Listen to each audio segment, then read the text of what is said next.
Na ninakumbuka ilikuwa siku ya Jumapili, tarehe 10 mwezi wa 6 2018.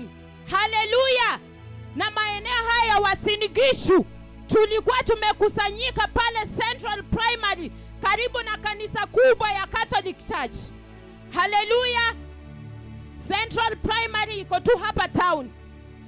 Maeneo yote kanisa hili la Uasin Gishu tulikutana pale Central Primary, kwa sababu manabii wakuu wawili wa Mungu Baba walikuwa wamesema watatuombea kupitia kwa njia ya redio.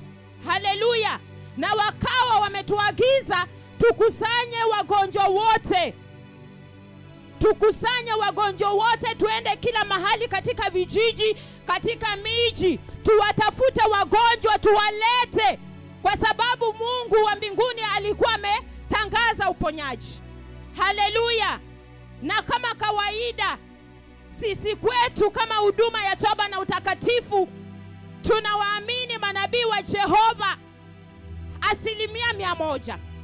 Tukachukua hatua ya kwenda kutafuta wagonjwa, tukatafuta hata vijijini, tukakuja hata mijini, na hapo ndipo tulikutana na Rael Anindo akiwa katika hali yake ya tabu, akiwa katika hali yake ya uenda wazimu, akiwa katika hali yake ya uchafu na kunuka uvundo. Bwana Yesu asifiwe. Tulipokutana na Rael Anindo ambaye hakuwa hata na ufahamu wakati huo, ilikuwa masaa ya asubuhi. Kwanza alikuwa amepoteza hata ufahamu, ni kwa sababu usiku wote alikuwa amenajisiwa, alikuwa ananajisiwa hadi anapoteza ufahamu. Tulipompata tukampa muda ya kupumzika, tukampatia chai akakunywa.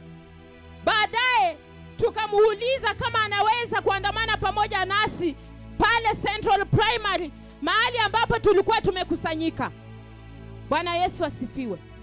Rael alipokubali tukamchukua, na haikuwa rahisi hata kumchukua, ni kwa sababu pia alikuwa very violent, alikuwa na fujo, lakini baadaye alikubali. Tukaandamana naye pale Central Primary, tukaingia pale kwenye kiwanja cha Central Primary.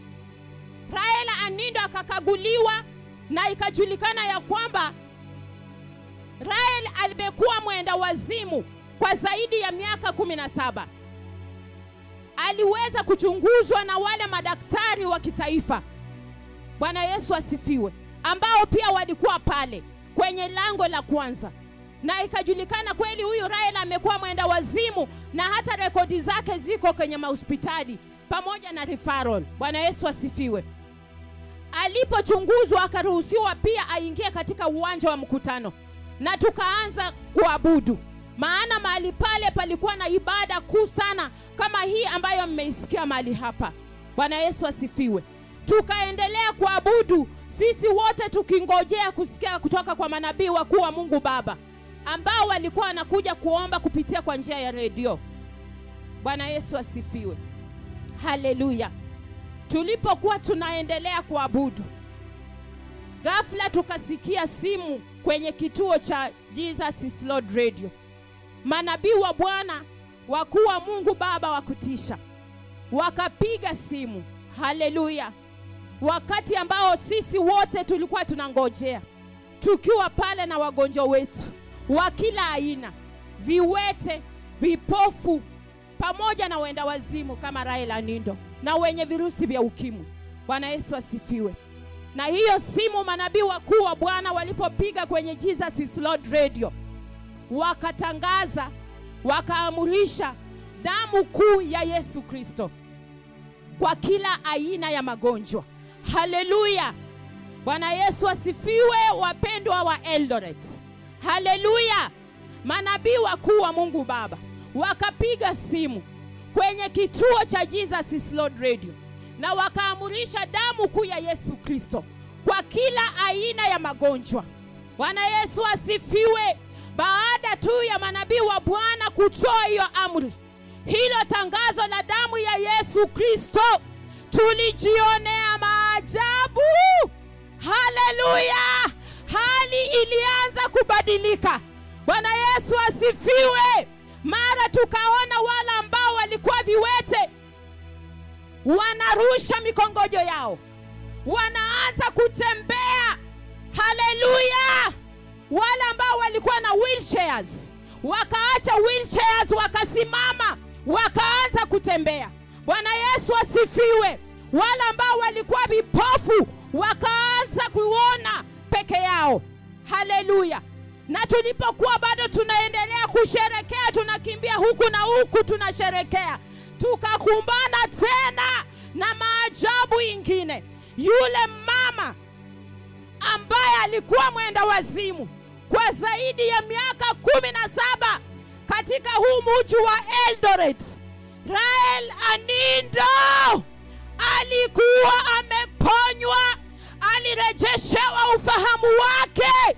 Haleluya, haleluya! Kupitia kwa tangazo moja la damu ya Yesu Kristo kwenye kituo cha Yesu ni Bwana, kupitia kwa simu tu. Bwana Yesu asifiwe. Rael Anindo akapata uponyaji, akarejeshewa na ufahamu, akajitambua. Haleluya!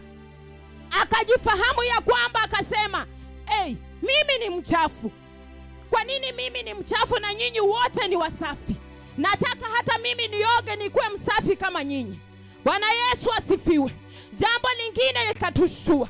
Rael Anindo ambaye alikaa kwenye huu mji bila hata kwenda kwao, akapitia shida na mateso, hakukumbuka kwao ni wapi.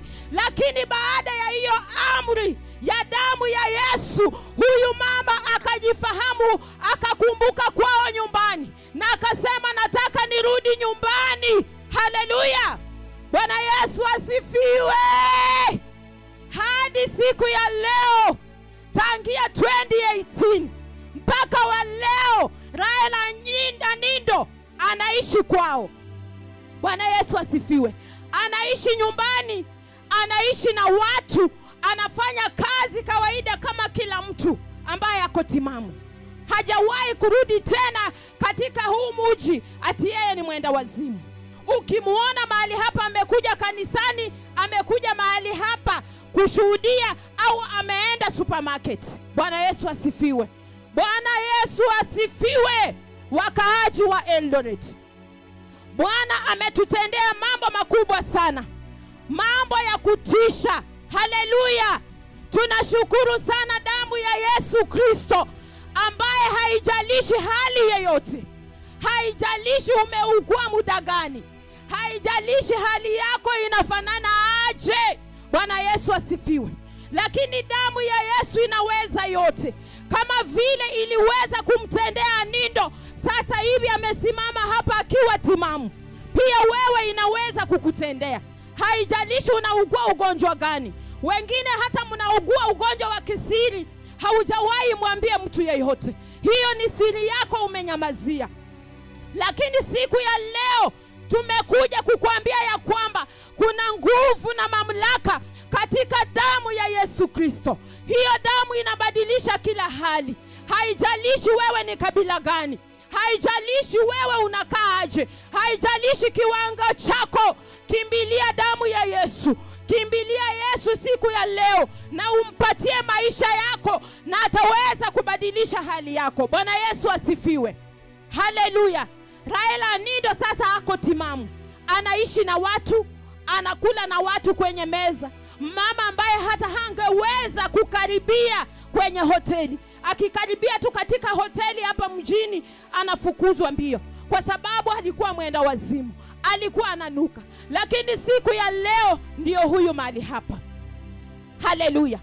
Wapendwa wa Eldoret, tumekuja kuwatia tumaini ya kwamba hakuna kitu ambacho hakiwezekani mbele ya Mungu Baba, mbele ya Bwana wetu Yesu Kristo.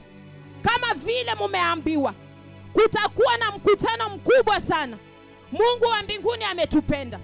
Kutakuwa na mkutano mkubwa sana wa uponyaji pale kwenye uwanja wa Nakuru Menengai Grounds. Haleluya.